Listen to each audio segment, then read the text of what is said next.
Welcome to Conversations with Dr. Skip Mason, pastor, preacher, historian, author, teacher, librarian, archivist, world traveler, collector, family historian, avid reader, and creator of the popular Vanishing Black Atlanta Facebook page. but a lot of folks who love history. Most importantly, he's our dad who loves his family and who taught us the importance of our history and having important conversations. Join him now for this episode of Conversations with Dr. Skip. Well, hello, everybody. Good Sunday afternoon, wherever you are. Let me take these borrowed readers off. As my sister said, these have rhinestones. You don't want to wear those on the air.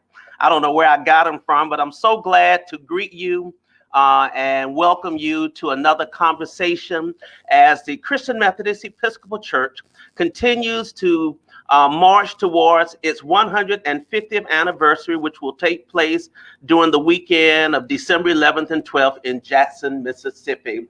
And so over the last several months, I've had the fortune and honor to interview bishops and to interview persons within our church who have been a part of its history.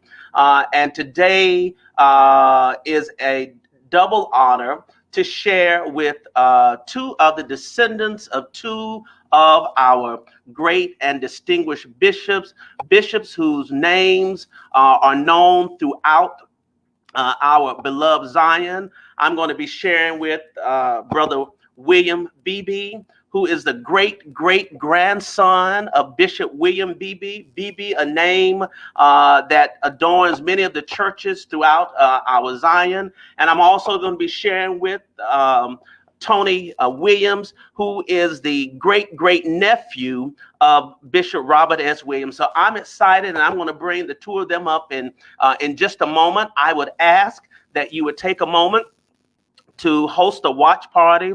It's so easy to do. Just hit share, hit watch party and host. And I promise you, someone's going to see it and are going to be curious enough to know what we're talking about. And please feel free to share the link. Also, we certainly invite you to put comments in the comment section.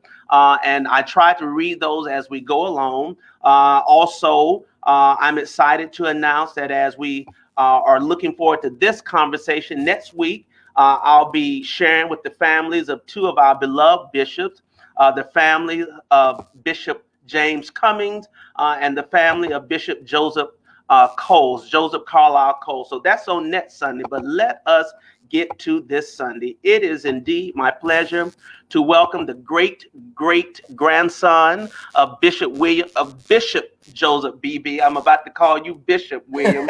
Oh, you called something. The great-great-grandson of Bishop Joseph Andrew Beebe, and also the great-great-nephew of Bishop Robert Simeon Williams, our sixth bishop. My brothers, welcome. How are you? We're doing fine. Good. Glad to have both of you here. And let me say that Tony Williams is with us all the way from Germany. Now, Tony, what part of Germany are you in? So I'm in Wiesbaden, Germany. So it's in Hessen state. And what takes you to Germany? My job. So I'm still active duty military. This is my 19th year. Okay. And this is currently where I'm stationed into January, at which point I'll return back to the States. And you'll return back to the States. Well, I'm looking forward to talking to you further about the great research that you've done on the Williams family, including Bishop Williams. But we're going to begin this conversation with William. As I mentioned, by the order of election, Bishop Beebe was our third bishop elected. And so we're going to talk to William. And Tony, I'll bring you back momentarily, okay?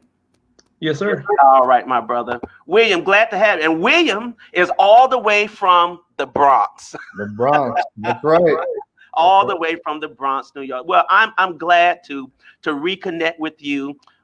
Reached out to you, I think it may have been several years ago when I was doing research and trying to find some living BBs. And thank God for Facebook.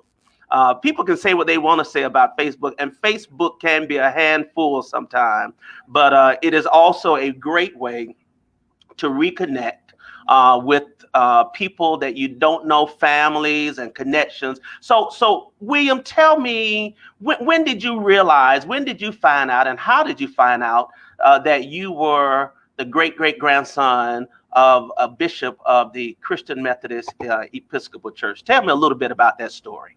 Before I get into that, I just want to tell you, I want to say thank you so much for doing this. Oh, bless you. You know, right now there's so much content on social media that is, you know, it's just content that's meaningless. This is very important for us to have shows like this, and for us to honor our brothers, and sisters, whether they're living or whether they're gone, to keep that memory and legacy alive. So I thank you so much for doing Well, that. you're welcome. Thank you. I appreciate that. So this whole journey started, I want to say, so I started talking to my dad. We started getting close. I want to say about maybe 2012 or 2013, somewhere around there. And then, you know, he sent me, he gave me a call and he said, son, you know, there's a Beebe Memorial in Oakland, California. You're right. And he said, are we affiliated with that? Because he would always call me, you know, for tech support, but he would also call me to ask me to Google some things, to do some research. And this was a picture of the great Beebe Memorial, shared by its wonderful pastor, Reverend Dr. Charlie Haynes, who sent me some pictures. I appreciate that. But go ahead. Right. So he said, are we affiliated with that? Now, my research is still going on, you know, in terms of that. But I said that I think we're affiliated more closely, I would say, with Beebe Memorial in North Carolina. And I said, you're going to be interested to know some of the history about the Beebe Memorial in North Carolina. And I told him that there's a bishop there, Bishop Joseph Alvin Beebe. He was born in Fayetteville, North Carolina. And he was on a plantation. And I said, Dad, our name was given to us by our slave owners. It was a Beebe family at this plantation. The Miss Melinda Beebe was I believe the wife of the slave owner, and she took a liking to one of the children there, and she took him in and she taught him how to read. She taught him the shoemaker's trade, and she gave him the name Joe, and she called him My Joe. And he, you know, when after the Civil War passed, now this is where you can correct me, but he started the first CME Church in North Carolina, I believe. Well, I think, you know, he became a part of what was the Methodist Episcopal Church South, and he accepted his call to preach. And then they all ended up at the first conference. All of the conferences from the different states ended up in Jackson, and Jackson, Tennessee, and established what would become known as the Colored Methodist Episcopal Church. And he was in North Carolina, so he was at a church that would eventually become a part of the Colored Methodist Episcopal Church. So you're very right in your story and timeline. So I found out that, you know, his dad, Edward, I don't know if it was Edward Carvin or Edward Craven. It's mentioned in different ways online, but he had about 17 children. Woo. Yeah, he had about 17 children. And so what I'm realizing is there's so much history there. You know, there's so much history behind the name Beebe, but then there's also history around, you know, what about those 16 siblings, you know, those 16 brothers and sisters, you know? Yes. So my story, you know, and my journey to discover this history, it goes deep. And I hit a roadblock. Before I get to that, my dad and I went to North Carolina. Okay. And before we went to North Carolina, I said to my dad, hey, Dad, I just found something online. Oh, actually, you know, my aunt sent me something. Okay. It was the last sermon that Bishop Joseph Alvin Beebe preached in 1902. And the name of that sermon was Preach the Word. Preach the Word. Preach the Word. And so I went down to North Carolina with my dad, and that was his first sermon that he ever preached in Beebe Memorial in North Carolina. Oh, wow. Wow. And I think, and I'll pull it up in a moment. But is this when you took the video? Did you right, piece this video together? this is where, Why don't we pause for a moment okay, and share that beautiful piece that you put together? sure. Okay. How many of you got something to thank God for? How many of you got something to thank God for? You ain't got to tell nobody. Just thank God for what he done for you. Because I know where God brought me from the muck and the mire, from down in the valley, from down in the gutter. God picked me up, put my feet on a rock to stand. Hallelujah. How many of you know what I'm talking about? I might be from Baltimore, but it's the same God here in Little Washington. This ain't no time to be cute. These church folk out here trying to compete against one another. Who can preach the best? Who can look the best? It don't matter. Some of us try to be somebody else, but you don't have to be nobody else. Just be what God made you to be. You're unique and God loves you. As long as I got God, he's in control. And you need to know that. God is in control. Don't worry about what they say. Worry about what God say. I'll bless his name. God is trying to say to you. God is trying to say to me. Keep it going. Ain't time to stop now. What you stopping for? We've got to keep moving and going forward. And when I think of where God brought me from, my soul rejoices. When I look at my grandfather on my right, look at my great-grandfather on my left, and it seems like they're looking at me, telling me, preach. My son preached the word. My goodness. He was feeling it that night. It was an amazing night, and I just felt like Bishop Joseph Alvin Beebe's spirit was just speaking through him, and it's speaking to me as well. And I just want you to know that so this picture that you're putting up there now, this is from the Beebe Chapel, which is older than the Beebe Memorial. In the Beebe Memorial, right. And Dad and I had no knowledge about the Beebe Chapel and that history. And so we're still looking into that as well. But, I just want you to know that I don't believe in coincidences. And I believe that God had you and I have this conversation. Yes, sir. I agree. And I believe that God is telling me, Will, you need to keep this going. You need to keep this research going. You need to connect the dots as best as you can. You need to link this up together, and then you need to move this legacy forward into the future. I totally agree. And I tell you, first of all, that was such fire in that clip with your father's sermon. And I could feel, the spirit of the ancestors and Bishop Beebe looking on one side, and then your great grandfather, William Beebe, looking, and what a can't even describe how powerful. You can't describe the power of that moment and this moment, as well. And the name is so synonymous with our church, Beebe. In fact, and let me first acknowledge our senior bishop, Bishop Reddick. I'm so excited to get into the interviews that I didn't get a chance to acknowledge the senior bishop and Mrs. Wendy Jones Reddick, and the College of Bishops and their spouses.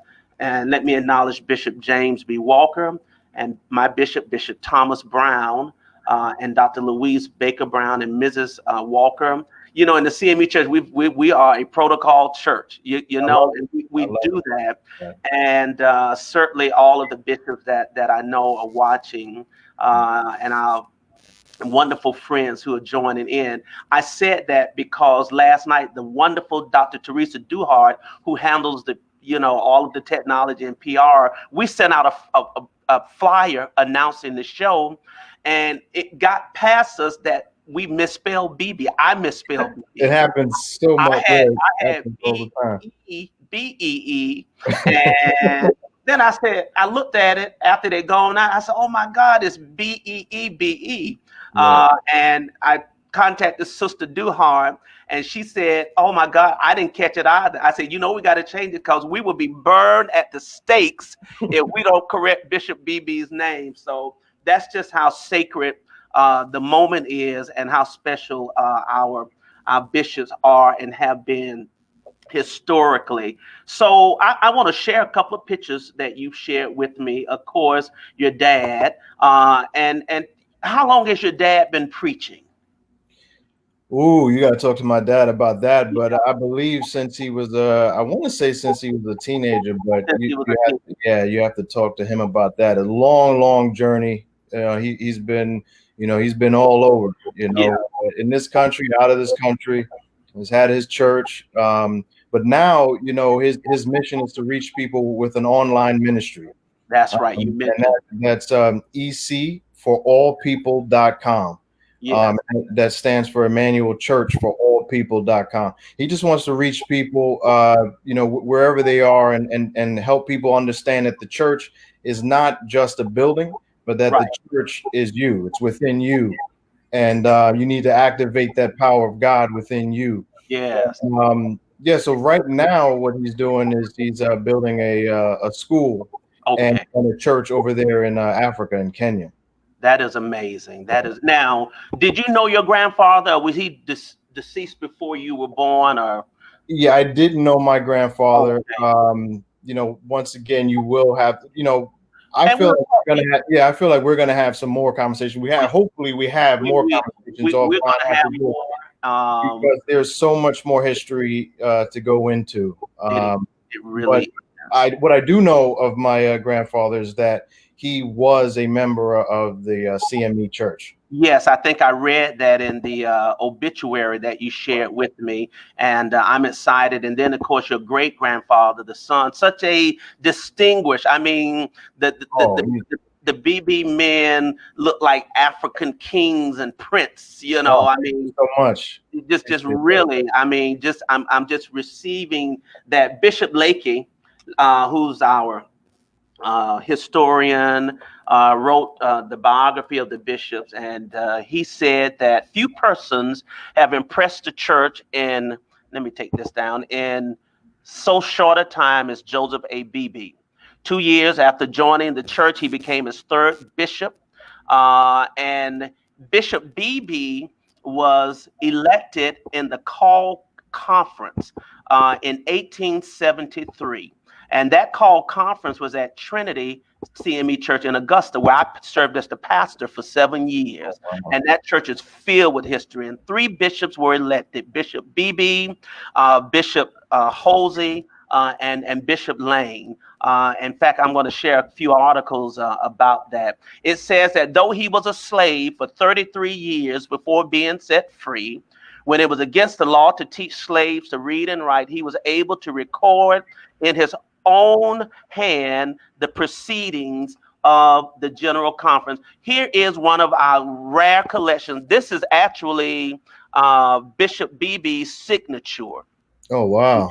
That I found on a document, and it's I think it's dated 1867, the second day of January. Can you share this with me? I will. Oh, awesome. Absolutely. It says, I, Joseph A. Beebe, an ordained minister of the gospel, and that's all I can say. Yeah. No. Right now. Looks like my handwriting right here. That's enough for right now, but it just goes to show you the magnitude of Bishop Beebe. This is a picture of Bishop Beebe's wife, Mrs. Beebe, and back in the end of the late. Like they spelled her name wrong too. They did too. I saw that, but they did. So it happened to even back then. They did this poster of all of the bishop's wives, which is really a priceless commodity in our church archives. And this is a picture of your great-great-grandmother. Wow. On top of that. And then there's this picture of one of their daughters. Her name was Elizabeth Beebe Owens. Yeah, trying to find her family. Yeah, wow. Yeah. But this is a beautiful picture, and there was a piece in the Christian Index on her. I want to just walk through, if you will, William, for a few minutes, some of the wonderful articles that we found on Bishop Beebe that was printed. This is one that says this is a Virginia conference of the Colored Methodist Church. Bishop Joseph A. Beebe presided. And then, of course, it begins to give the details of that. Here's another one regarding the conference and the Right Reverend J. Beebe of North Carolina, president of the conference. And most of these articles, and I do have the exact dates of these articles that I'll share with you. Here's another one. Bishop J. A. Beebe of North Carolina will hold services tomorrow at the CME Church. A full attendance is requested. This is from the Washington, North Carolina Gazette, announcing the notice of the death of Bishop Joseph Beebe last Saturday. He was senior bishop and was respected by all who knew him. We knew him well as Joe Beebe, the colored shoemaker. You mentioned that in Fayetteville many years since. From that humble position to a bishop shows what energy, ability, and integrity will accomplish. Another article regarding a conference in Topeka, Kansas, where Bishop Beebe presided over and made appointments. And this is when they were elected. Bishop Halsey, Bishop Beebe, passed through the city en route to Louisville. So it's just it's amazing the type of research. This one says that the funeral of Bishop Beebe Cullen was held this afternoon and was one of the most largely attended funerals ever held in Eastern Carolina, and a large number of white people attended. And that's what I noticed too, is that he spoke to not just black people, but to white people. To white people. You see it and you hear it and you read about it in the articles. Even it was controversial, I think, even at that time. That's right. But he seemed to have really been respected by that. He was respected by everyone. Bishop, it says Joseph Beebe, Bishop of the CME Church, was in the city Wednesday. He preached a very impressive sermon last Thursday night at Miles Chapel and left on the afternoon train for Alabama on a general tour through his work homeward, but did not forget to subscribe to the man. I mean, the details that you find in this article, you won't find anywhere else. Because we don't have, oral history in some instances. So we depend on these articles to help to fill in the gap. I love this one. And shows like this. We need more shows like this. Oh, bless you, my brother. The well-known colored preacher, Bishop J. A. Beebe, senior bishop of the Colored Methodist Church in America, died in his home. Bishop Beebe was an old slave and a good preacher. He brought his freedom. A few years ago, he held a colored conference in Shelby. It's amazing because you have men and women who were enslaved and years out of freedom, accomplishing these unimaginable feats in terms of education and elevation and articulation and reading and sharing. It's just absolutely. Well, they say that he helped so many people and that he also put a lot of kids through school and that he housed people, people that were homeless. He did so many things for the community. It's just, there's so much to know about this man. Yeah. I want to make it my mission to find out more and more information about him. I really do, William. I hope you do that and continue to dig and share. And, anything that I find, I'm going to make sure that you get it because you need to have it as a part of your research. He is, and one of the things that I do, I go and visit the final resting place as a bishop. I have not been to Washington, North Carolina, but I'm going to have to get there very soon. You let me know when you're going back. I might try to meet you there. And of course, you're the great filmmaker. You're the great filmmaker and cinematographer. So well, the goal is eventually to do a documentary. You got to do it. That's the goal. But I need enough information to do that. But yeah, this is in Little Washington, I believe. Right. And they have a Beebe Memorial Park in Little Washington. They have a park, dedicated to Bishop Joseph Alvin Beebe. I don't know if you have the sign there that we were standing in front of. But, I may have it, and let me shout out. Let me shout out to my seminary classmate, Ed Moultrie, because he about to have a fit because he pastored at BB. He's posted about 100 messages. Ed, let somebody else write messages. But that's my boy. Ed pastored BB in Washington, North Carolina, so he certainly would be one to share and to talk with. Let me. Can I put my email here for Ed? Yeah, you can, and I'll make sure that I share it. Okay, cool. Yeah, I will. I'll make sure that I share that so others can see that. But yeah, we need to. This is the time. Dr. Panay Woods is watching, and she is our executive director, and she has indicated. I hope I got your title right. I mean, she's one of the big wigs of the church. If I didn't get the title correct, but at any rate, she has mentioned that we are celebrating in Tennessee the 150th in December, and I sure hope. Once they get it out, that if you're able to come and make it to Tennessee, I mean, to have a descendant of a bishop, of several bishops in the place, I think would certainly add to the texture of what we are trying to do, because part of our celebrating is to acknowledge the ancestors. I just got off of a 4-hour Zoom with persons, kings and princes from the Igbo tribe out of Nigeria. And I received my Igbo name today. That's why I was not able to meet you at 4:30. But the honor that they pay and give to the ancestors and to those that have come before us. We cannot celebrate 150 years and not look back. Right. And not call out these bishops' names and these names of preachers and pastors and lay and missionary and the known and the unknown. We have to call their names out. When we call them out, that's it. They start gathering up in the clouds. That's why they call that power. And that's why they call it a great cloud of witnesses. Yeah. When you call their names out, wherever they are up in heaven, they begin to gather. And so I see all of the CMEs up in heaven, all of the bishops, Bishop Beebe and his wife, and Bishop Williams and his wife, and all of them are gathering to look down to see what are we doing? What are we doing, and where are we going with what we've learned and what we've done? So I tell you, I just, as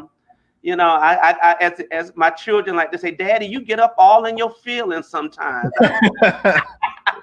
I say, yeah. I say, you just don't understand. You don't know, and that's why it's important that you do know, and that we take moments like these to share the rich history of that, and to issue a clarion call, because there may be people out listening and watching who may have information, about the Beebe family, may have known. That's the case. I hope that's the case.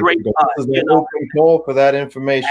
Absolutely. I really want to bring things together. I really want to. This is an honor to honor the CME Church.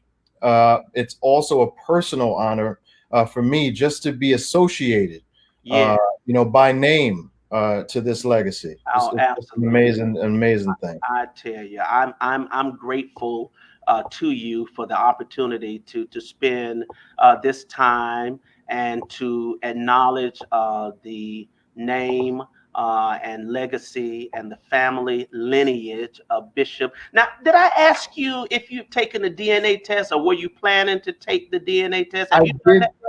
I did. You talking about the ancestry? The ancestry DNA.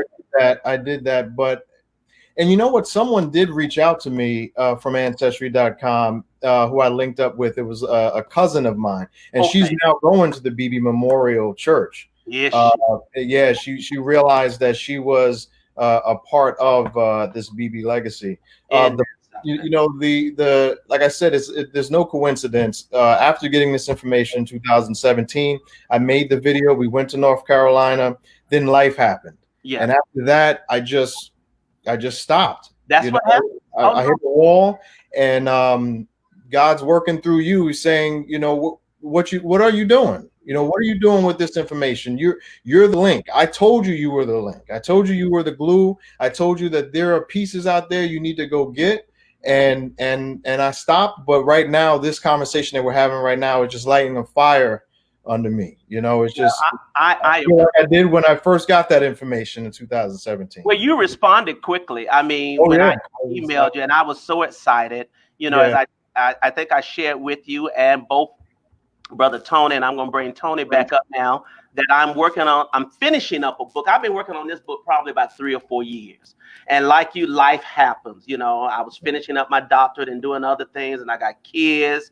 My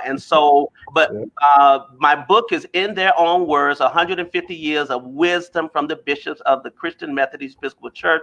I'm telling you, my brothers, I have been blown away by the wisdom that has come from sermons and speeches from these men and women. Bishop Snorton, of course, the first female bishop of our church. And so when you share with me, William, the sermon, man, my blood started curdling. It was so powerful. So let me put this up for a second. And I just want to share a line. This was the last sermon that Bishop Beebe preached before 1,000 people in 1902, because he died in 1903. He took his text out of 2 Timothy 4:2, preach the word. Every kingdom or government is furnished with sufficient set of officers whose business is to secure peace if possible.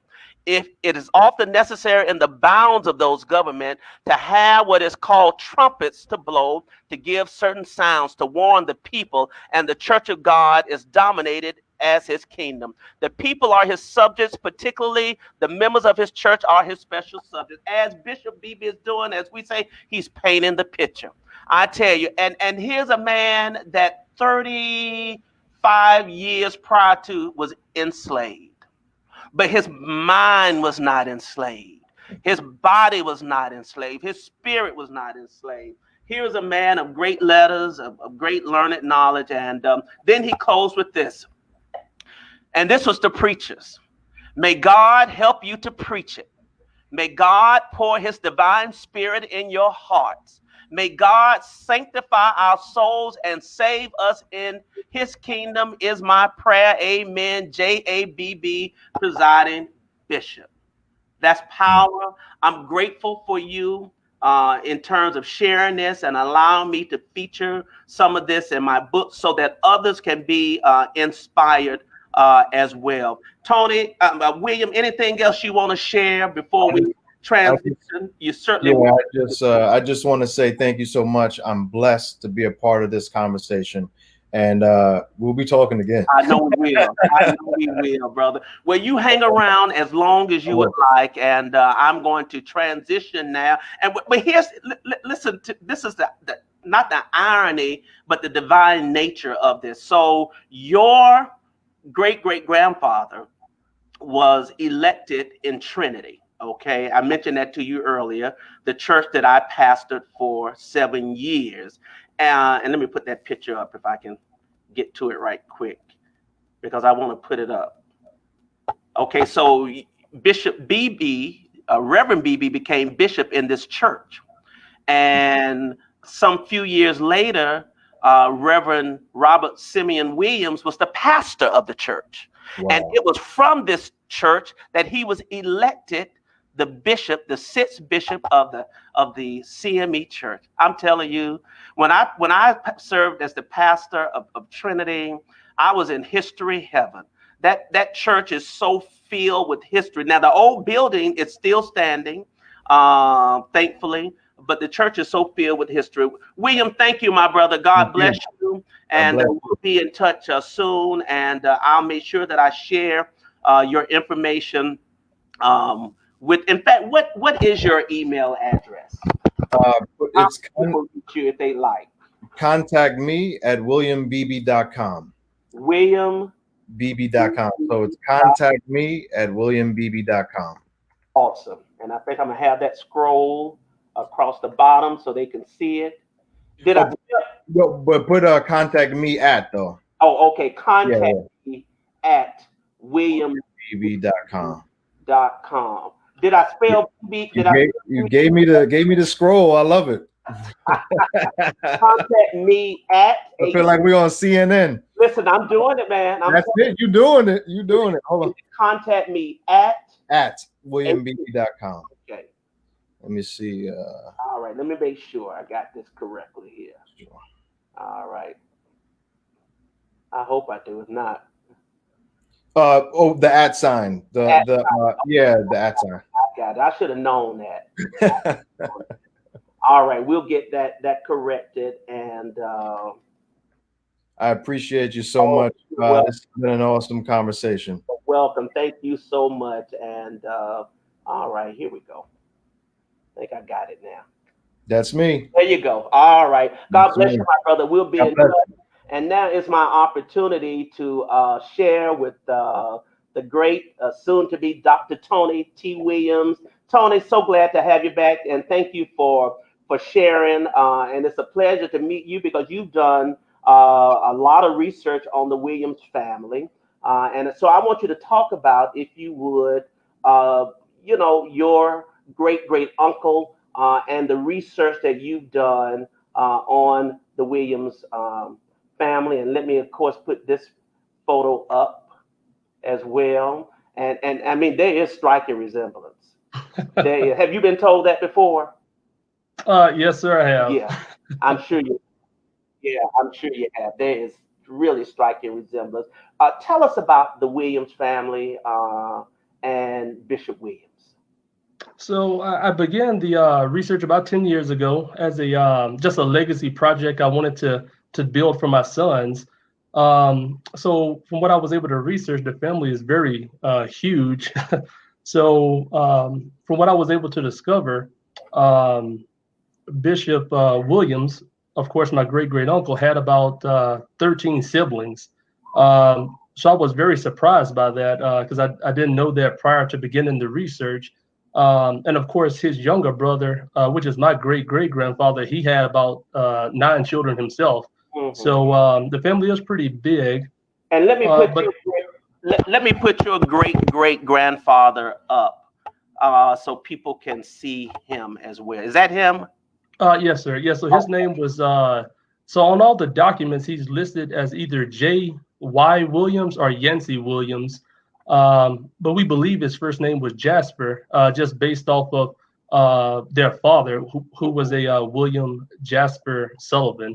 But we all pretty much know him as Yancey Williams. And he actually died quite young. He died in 1901 at the age of 40, whereas Bishop Williams lived to be 73. And his other brother lived to be about 79, which was Elder Charles Williams. He was also a CME pastor, and he became an elder. And I found some of the documents where he was this presiding elder in Louisiana, where we're from, in the Minden district. Yes. So I was able to learn a lot from that. But what really started it all is when I found the burial site of my great grandmother, their mother, and her name was Edith Carolyn Williams. But when I found her tombstone on it is how we learned the history, because it said mother of Bishop R.S. Williams of Augusta, Georgia, and C.H. Williams. Wow. So we knew their names from research, but we didn't know that one was a bishop and one was an elder. So from her tombstone, which still stands in Caddo Parish, Louisiana, that's what gave me the lead to start researching that, because the family was CME at that time, and of course it changed to Baptist. But my mother, even though she's Baptist, she's a pianist in the CME community. So I grew up going to CME churches and Baptist churches, and she still plays for a church now, which is East Mission CME Church, which is in Caddo Parish. And we've always been associated with the church throughout my life, but it was what I learned through the research that we actually had members that served as ministers within the denomination. Yeah, and Caddo Parish is located very close to Arkansas and Texas. Right. Yeah. So that area, a lot of times they call it Texarkana, Yeah. And that's why, because it definitely sits right on the border of all three. Wow, that's incredible. And so you began to do your research on your family. That's a huge family. And Right. I'm certain there are lots of Williams descendants around. Many you know, and probably some you have not met. When did you find out and learn about Bishop Williams? And what has your research revealed? So with Bishop Williams, I really became more familiar with him and his impact with the church about a year and a half ago, and I just found his whole life to just be amazing. You know, for someone who basically was born in Louisiana, you know, pre-Civil War, Yes. and was able to really come along and accomplish the things he was able to during Reconstruction. Because from the research I found, you know, I saw that in Augusta, he was at one period of time the president of Penny Savings Bank. Yeah. Later on, The, later on, he was the building is oh, go still ahead. standing. I'm sorry. The building is still standing in Augusta. Right, Yes. Yes. right. So he was the president of that, and around the 1920s, he was working with something called the Citizens Trust Fund, our company.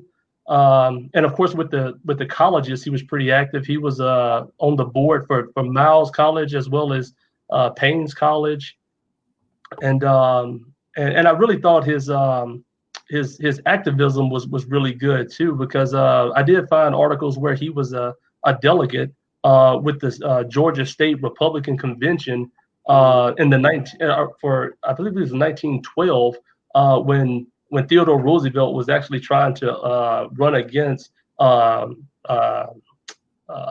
Wilson. Wilson. So it was really interesting to see someone able to accomplish so much, because I know growing up in school, you know, at least I wasn't in Louisiana, we weren't really taught a lot about the Reconstruction period. Right. But when you really search it, there was great advances by people like Bishop Williams, Bishop Beebe, Bishop Lane, all of those founding fathers of the CME Church. And to me, I just find that inspirational to see what they were able to accomplish and so quickly for the church and for our race.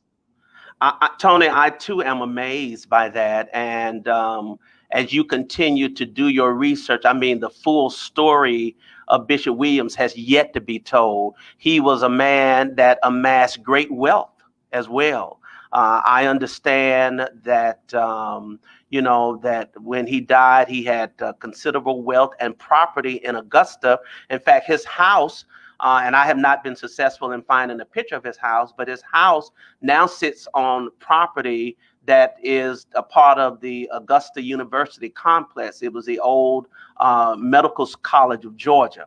And they purchased all of that property, including his house. This is a picture of his wife, Mrs. Williams, that you've seen, taken from that same portrait where some of the other bishops' wives were featured.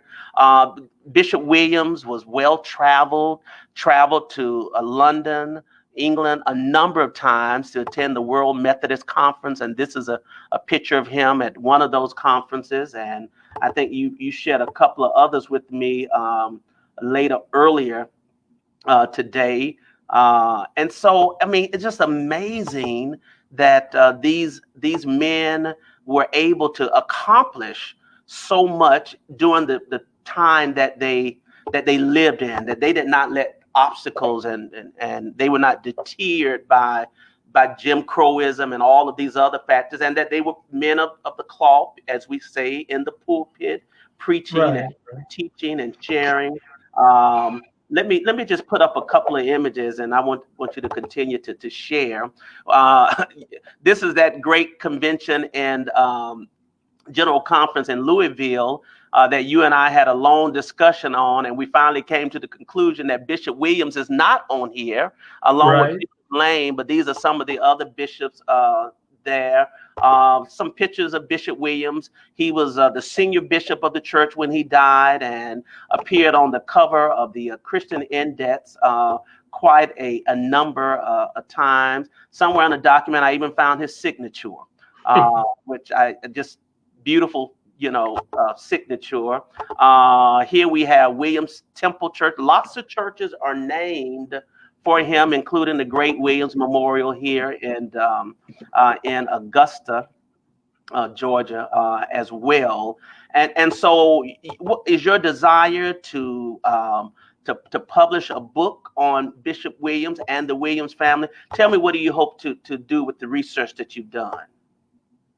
Well, initially, like I said, it was just really a project I wanted to do for my sons, just to pass on our history. But now that I've discovered so much, I am very interested in trying to, put together a book. Obviously, I still have a pretty busy schedule because I'm still active duty, Hmm. Army, and as you mentioned, I'm still a student as well, trying to work on my doctorates. But I definitely would like to put a book out at some point because I think that his life is definitely worthy of being captured and put into a professional manuscript where people can access it and learn.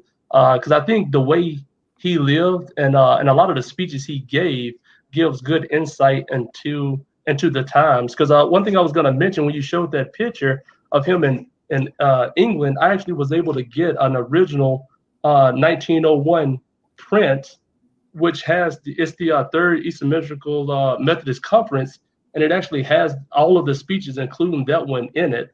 Does it really? Oh, And wow. right, yeah. So I had a chance to read it, so it's really nice. And I also was able to actually find an original print of his 1902 book of sermons, actually.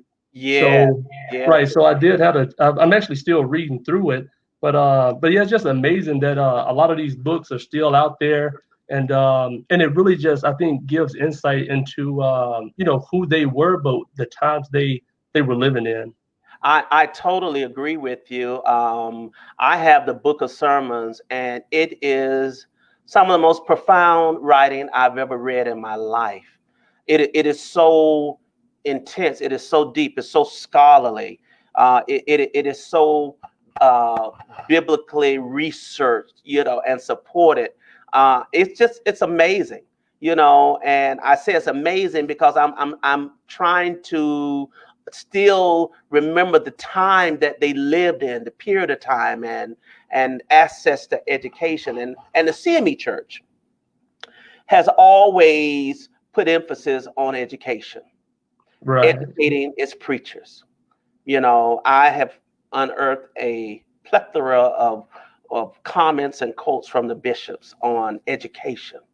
And I've said to this my Facebook family a number of times, Bishop Miles especially, love to talk about, we got preachers in the pulpit who can't read, preaching to children who are going to school that can read. And he says something to the effect that either you are going to bring your pulpit down to the children or you're going to raise your pulpit up. I just think that's one of the most profound statements, that we got to teach and we got to create means to educate our preachers. So here we have the establishment of Lane College. We have the establishment of Miles College. We have the establishment of Texas College. We have the establishment of the Phillips School of Theology. All of these efforts to raise the level, if you will, of our church and the intellect of our church in terms of its emphasis on education, on Sunday school, on the Epworthly, on making sure that our brothers and sisters in the church are literate. And I think that is something that we can certainly marvel at. I want to put up a few articles that I found, and I shared with you some of these you have. Before I do that, this is his passport, right. a copy of his passport, and all of the places listed that he plans to visit: England, Belgium, all of these places. I can only imagine what that experience must have been like. Of course, this is an article on his passing. He died. I'm trying. What year did Bishop Williams? I think he died in 1932. Okay, Right. It was January of 1932. January of 1932, and Bishop Williams is, of course, buried in Augusta, Georgia. And let, Right. and let me tell you about this project. And one of the things I wanted to do was to locate the grave. And we knew it was at Southview Cemetery. And I went out there, couldn't find it. Bishop, not Bishop, a former presiding elder, Gene R. Dean, many folks know him. He remembered exactly where he was buried. The reason we could not find it, because it had been covered up entirely with brush and trees and bushes and the whole 9 yards. And so the presiding elder then at that time, presiding elder J. Ronzel Manis, gathered a crew, and they went and they cleaned. They redid the brick fountain. It was a beautiful thing. And then we dedicated it when Bishop Carter brought the College of Bishops to Augusta for the 175th anniversary of Trinity CME Church. But here's a picture of me at Bishop Williams' grave, and his wife is buried there as well as 2 kids. 2 little kids are buried at the end of that. So if you ever have you had a chance to visit it yet? Have you been there? So ironically enough, I've been to Augusta with my job 3 different times. Okay. But at that time, I wasn't aware that he was buried there. So I haven't seen his burial site yet, unfortunately. Let me know when you come, and I'll travel to meet you there and to show you and give you the Bishop Williams tour as I learned it when I was in Augusta. A couple more articles I want to share that really, and let me stop for a moment, because those of you who are researching histories of your church, histories of pastors and people in your church, there are so many resources that you can use. Newspaper.com is one of those that does an incredible job of pulling articles from some of the most obscure newspapers and journals across. ProQuest is another journal. They're Black newspapers you can find online that will help you to write the history. Every church should have a written history. And all of our bishops, of course, Bishop Leakey has done a tremendous job in documenting these many bios of our bishops. But there's, of course, continued work to be done to expand the story. He whets our appetite. My book. Did I tell y'all I was writing a book? Did I mention that earlier?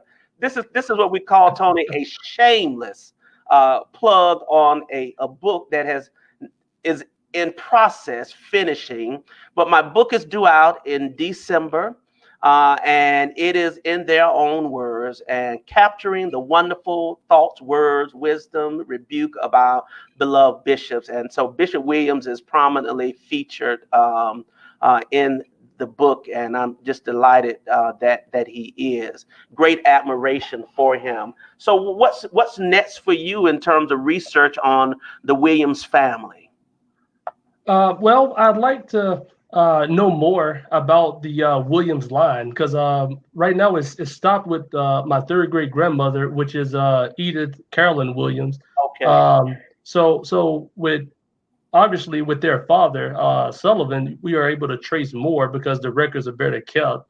But I'd like to know more about the Williams line, because all we do know is, of course, we know when she was born, Yes. all of her children, when she passed away, and where she's buried. And we do know that she was listed throughout her life as mulatto up until like the late 1890s, early 1900s. So I would be interested to know more on her line. I think it'd be interesting since we know so much on like the Sullivan line. But I'd like to know that. And of course, if I can figure that out, then I would like to go, east and west and try to learn more about all the siblings, because really out of the 12 siblings, I only know a little bit about 4, which are, of course, Bishop Williams, Elder Charles Williams, my great-great-grandfather, Yancey Williams. And there was a daughter that I ended up making contact with, one of her descendants, through, of course, Ancestry.com. Yeah. So I've learned a little more about one of the daughters, but I definitely would like to build that knowledge base more. That would be great. Now, Bishop Williams' daughters, he had daughters, and have you been able to find any of those descendants yet? So I haven't yet. I did see articles on some of his granddaughter and grandson. Okay. They're older. I think, they're pretty older. But they had some articles in the papers, because one of his last daughters she passed away. She was born in the late 1890s, but she Okay. actually lived to be 106. So she died in the 2000s. Oh, wow. And her name was Arteria Williams Dyer, but she ended up marrying her husband, who was a World War II veteran, and she became one of the initial founders of the one of the sorority chapters of the Tuskegee chapter. So Oh, she had some interesting history herself, but I was able to track down some of her children okay. based on articles that were published about her husband, and when she passed away, of course, a big article was put out in the newspaper. In the newspaper, right. Right, right.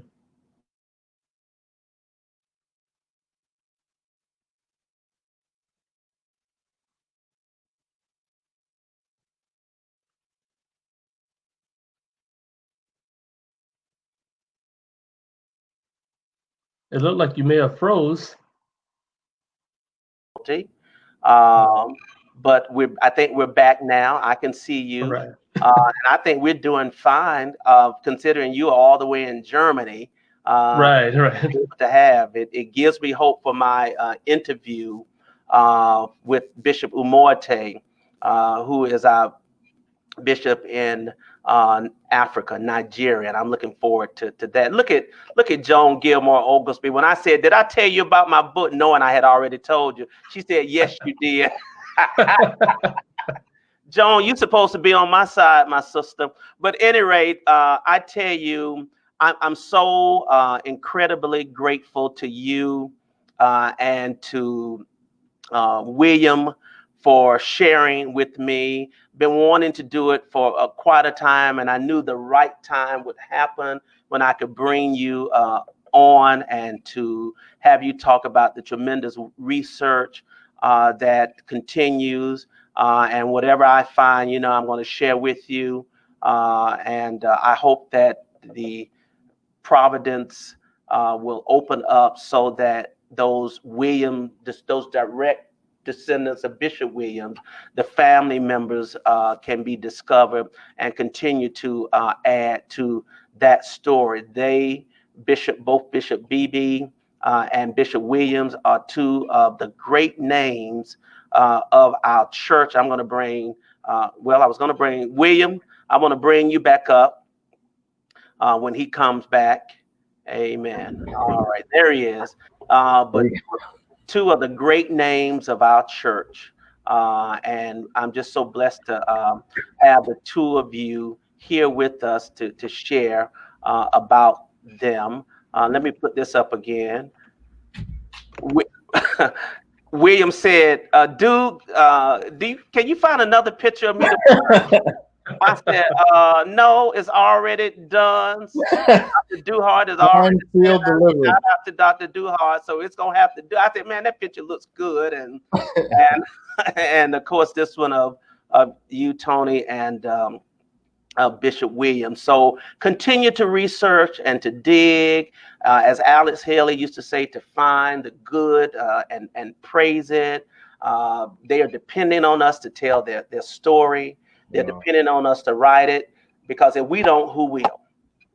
150 years as a church, which in the history of mankind is not a long time, but it is a long time for a church founded after slavery by a group of 41 men, and who until 2010 did not elect this first female bishop, and all that has gone in between, the stories that are yet to be told and the conversations that we are yet to have. And I'm so excited that the good Lord has provided me this platform to gather the village and to gather the elders and the young guns and the prince and princesses to gather to have the conversation. People are the better because they have laid eyes on the two of you, and they know that BB and Williams are not just names of churches, but they belong to men once out of slavery, as Booker T. Washington said, up from slavery, and who have gathered to share the story. So continue to press on. Sister Bush, it's newspapers.com. That's the name of it. You have to pay a little subscription fee for that, but it is well worth it. And I want to shout out to Stacy Mims, who is a research angel for me, who goes and helps me to pull articles because he knows that I'm writing, and he pulls these articles and he sends them to me so that I can have to help along in my research. Immediately after we finish this program, which we're about to finish, I invite you to share. Bishop Brown and Bishop Lakey are in a joint convocation on Facebook Live, and let me put my glasses on to read it. It is hosted by the